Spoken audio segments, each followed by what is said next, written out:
In this video, we're going to talk about solving systems of equations by using the substitution method. All right, so we're going to talk about using the substitution method to help us solve these systems. All right, with the substitution method, first thing we're going to do when we look at the substitution method is we're going to solve one of the equations for one of the variables. Solve one of the equations for one of the variables. After we do that, we're going to substitute what we just solved into the other equation, right? It's very important for you to substitute it into the other equation, all right? And this is actually our substitution step. This is what we call the substitution step, all right? This is what makes this method work. Well, when we substitute, we're actually going to end up with an equation with just one variable instead of having two. And so next we will solve for the variable, and then we'll back substitute to solve for the other variable. And then you can always check your solution at the end. All right. So this is a strictly a mathematical or algebraic method to help us get to the solution. Graphing isn't going to work every time, especially if our solution is a fraction or it's kind of hard to graph our solutions. Maybe it has big numbers. So we need other methods to help us solve these systems, and this substitution method is one of them that will always work. All right, let's look at this example here. It says, solve using the substitution method. X minus 3y equals 7. 3x plus 5y equals 7. Again, that first step was to solve one of those equations for one of the variables. Let's say I come to this first equation here, and I solve for x, all right? So that's what I'm going to do first. I'm going to solve for x, that first equation. So I have x minus 3y equals 7. And the reason why I solved for x first is because x looks like the easiest thing to solve for. Because all I have to do is add 3y to both sides.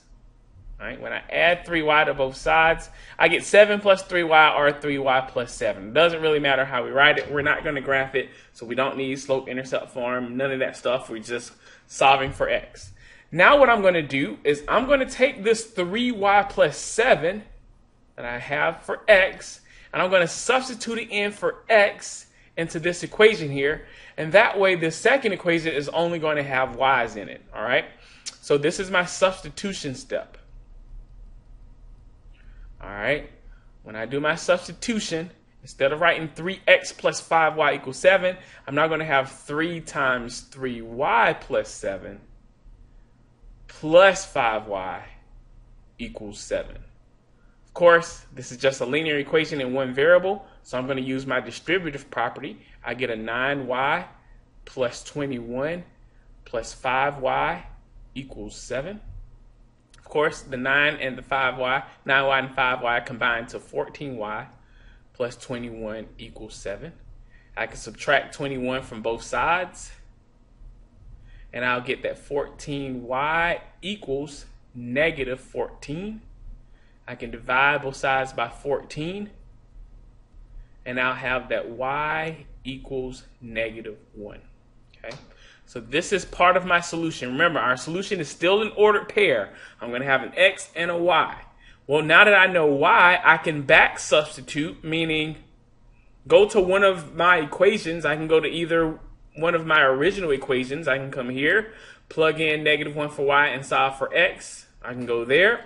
Or, since this one's already solved for x, I can go here, plug in negative 1 for y, and I have my y value.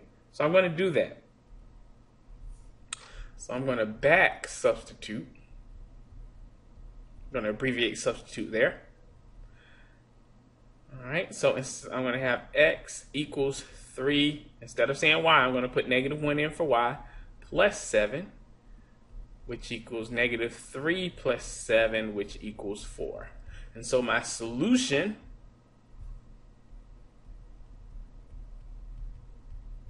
since x equals 4 and y equals negative 1, I'm going to get 0.4, negative 1.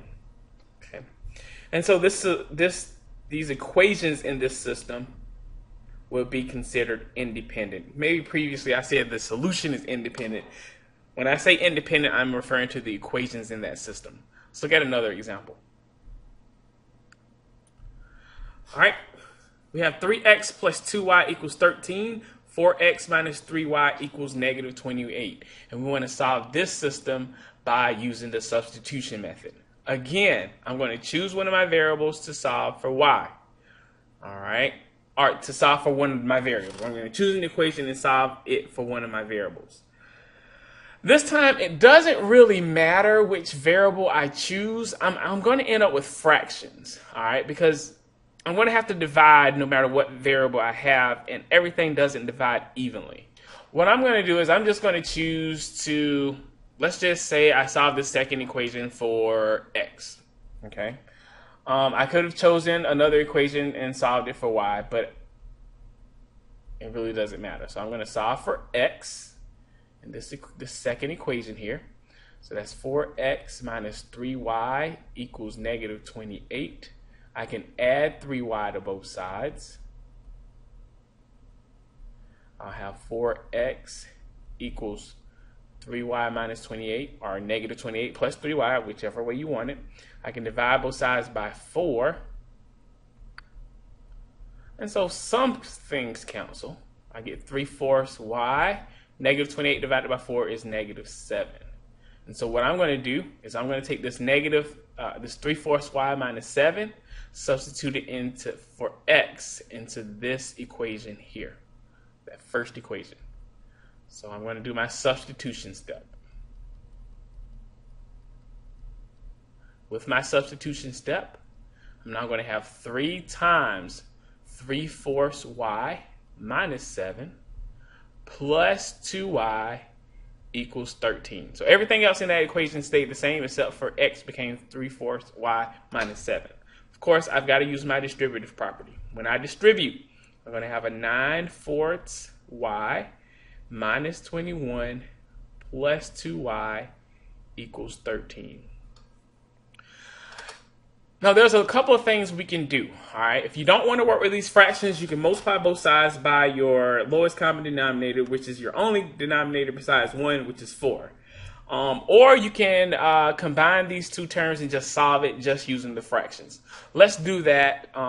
It may save us a couple of steps. If I look at 2, right, if I wanted to have the same denominator as this 4 here, then I can rewrite 2 as 8 over 4, right? 4 times 2 is 8, so 8 over 4. So I have 9 over 4 times y plus 8 over 4y, right? So I can rewrite or combine those two terms to give me 17 over 4 times y minus 21 equals 13, okay? I can now add 21 to both sides to isolate that 17 over 4y. That'll be 34. And then if I wanted to isolate my y, I can divide by 17 over 4, which is the same thing as multiplying by the reciprocal, 4 over 17. So I'm going to multiply both sides by 4 over 17. And of course, everything cancels here, so I'm left with y equals 17 and 34 have a common factor of 17. 17 goes into 34 2 times, so I get 2 times 4, which is 8. And so I get y equals 8. Now that I have that, I've substituted and I've solved for one of my variables. Now I'm going to back substitute.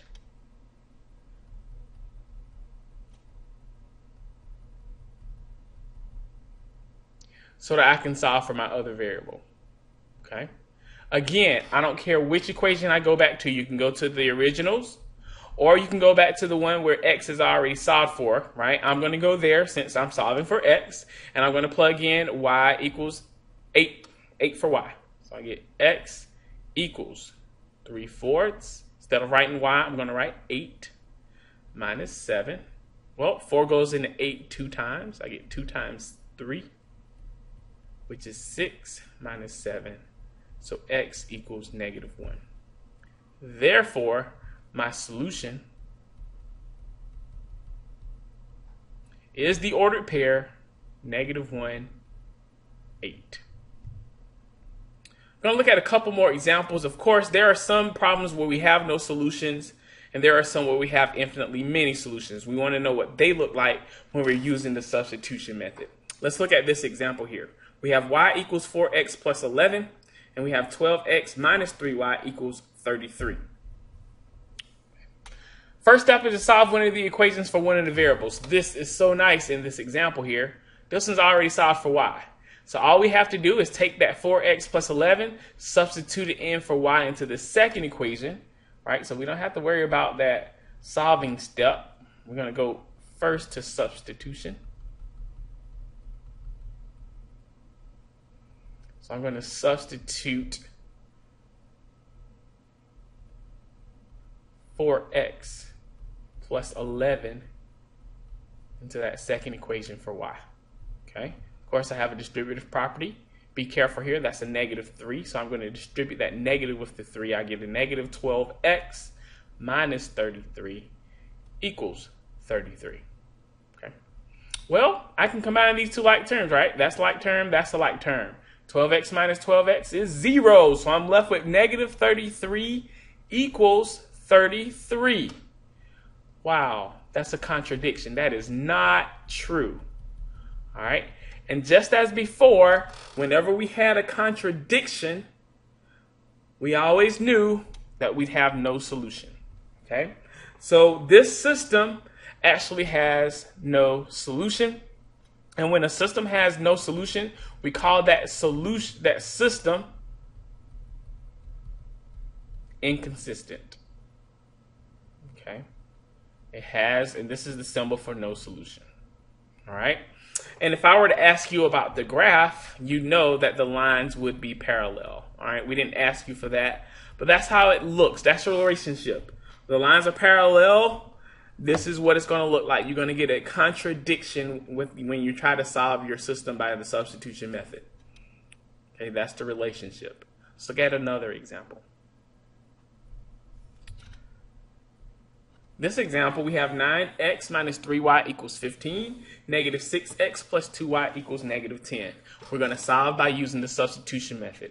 Again, we're going to solve one of the equations for one of the variables and then substitute and then back substitute. All right. Well, let's just say I pick the second equation. Let's solve for y this time. So we've solved for x a couple of times. I'm going to solve the second equation for y. So I'm going to solve for y. So what I'm doing here, and I'm taking this equation, negative 6x plus 2y equals negative 10. Kind of messed that up there. Sorry about that. Solve for y. All right. Well, if I'm solving for y, I can add 6x to both sides. I'll have that 2y equals 6x minus 10. I can divide both sides by 2. Get y equals, well, 2 goes evenly into 6 3 times. Goes evenly into 10 5 times. 3x minus 5. So what I'm going to do is I'm going to take this 3x minus 5, substitute it in for y into this other equation that I hadn't touched yet. All right, and so that's my substitution step. All right, with that substitution step, I'm going to have a 9x minus 3 times 3x minus 5 equals 15. Of course, distributive property. Carry that negative with the 3, I get a negative 9x plus 15 equals 15, right? Of course, we have some like terms here, 9x and minus 9x. They combine to 0, so I get 15 equals 15, all right? Before, we called this type of equation an identity, all right? With identities, we have infinitely many solutions, all right? And before, when we were talking about linear equations, when we had infinitely many solutions, we say all real numbers, right? But now, since we're talking about a system of equations, these are actually going to be ordered pairs, all right? We call this type of system a dependent system. And anytime we had a dependent system, we gave our solution for all x. We wrote it as an ordered pair. X, comma, instead of writing the y like I just did there, I gotta catch myself.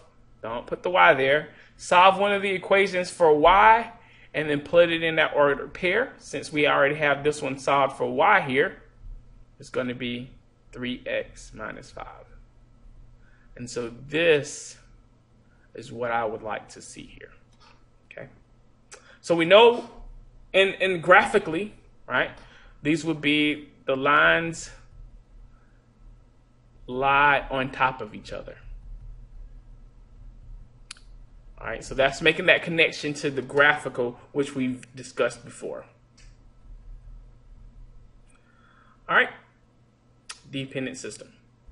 Now what we're going to do is we're going to look at one last example, and this is actually an application problem.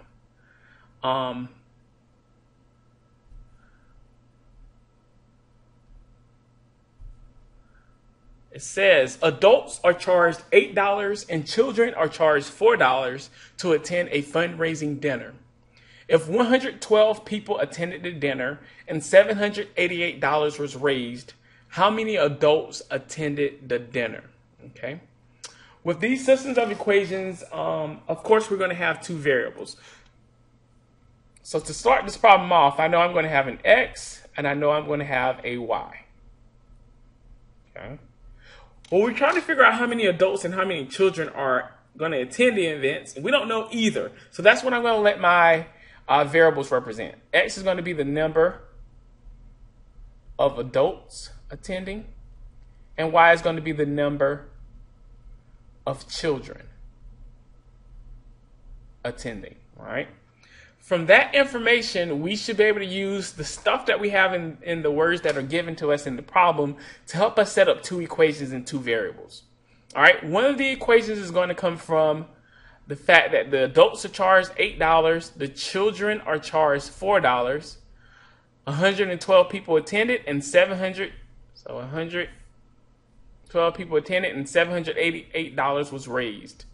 Notice here that I have a lot of stuff with dollar signs, and then that 112 there doesn't have a dollar sign. Okay, let's first start with this 112. All right, if I know that there were X amount of adults and Y amount of children and a total of 112 people attended, then if I wanted to write an equation that relates all of that, well, 112 should definitely equal X plus Y. That's the total amount of people in attendance. The children plus adults should be the total amount of people in attendance. My other equation is going to be with this stuff given to us in dollar signs. All right, and it comes from how much money we're actually going to make. $8 per adult. If I multiply 8 by X, that's going to give me the amount of money that the adults contribute to the amount of money that was raised. And if I multiply 4 times Y, all right, $4 per child, then that gives me the amount of money that was raised by the children. And if I add those two together, I should get $788. Okay, so my two equations, X plus Y equals 112, 8X plus 4Y equals 788. Now I'm ready to use one of my methods to solve this system. And actually, since we're in the covering the topic of solving by substitution, I am going to use the substitution method. So the first thing I'm going to do is I'm going to substitute. Well, I got to solve first. I'm going to solve that first equation for Y, for instance. All right, so I have X plus Y equals 112. Well, I can subtract X from both sides. I'll get Y equals 112 minus X. Okay, so that means I can substitute 112 minus X into my second equation for Y. Okay, and so this will bring me to my substitution step.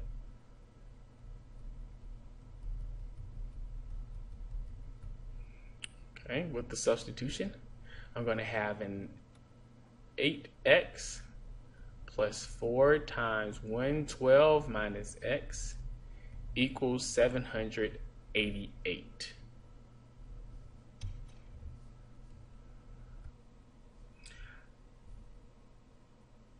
All right, so we can use our distributive property here.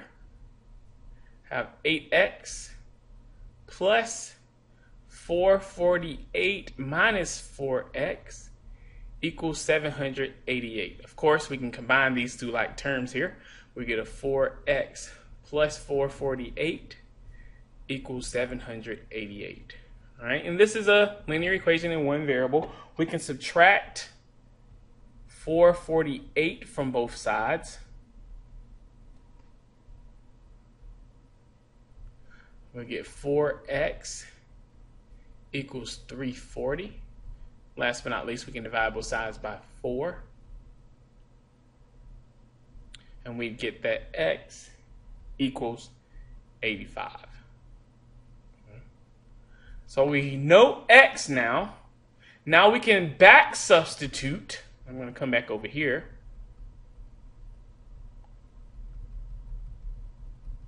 Into either our original equations, which we have here, or we can go here, since we already know x, to solve for y.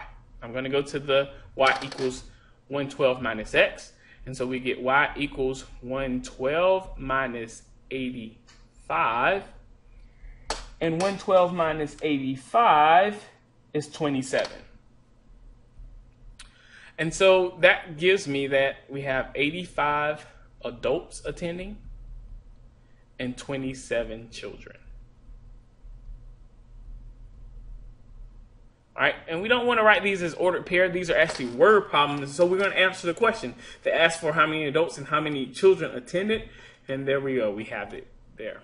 All right, this concludes our video on solving systems of equations by using the substitution method.